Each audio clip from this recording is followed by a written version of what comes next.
This is Amanda Freeman, and I am working on the 6 degrees of graph theory discussion and Desmos.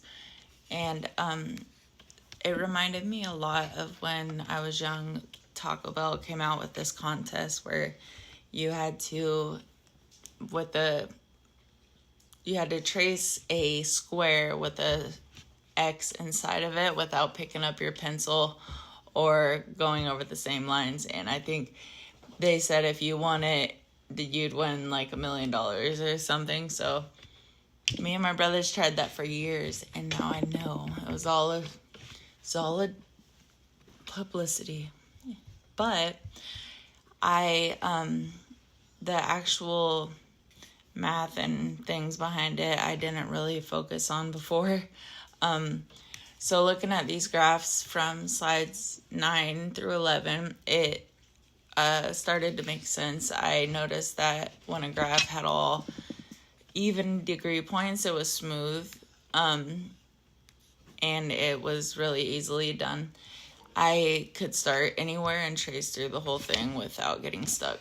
But then on the ones where 2 of the vertices had odd degrees, it still worked, but I had to be more intentional and start at one of the odd degree points and end at the other.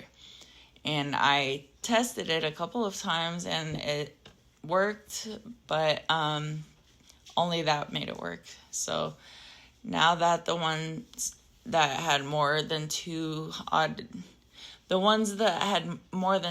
odd degrees, those were really hard for me and annoying, and I kept getting partway through and realized it wouldn't work and there was no way to finish.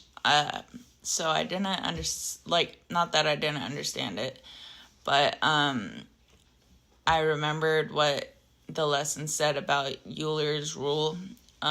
So basically, if there are more than 2 odd degree vertices, it just can't be traced in one shot.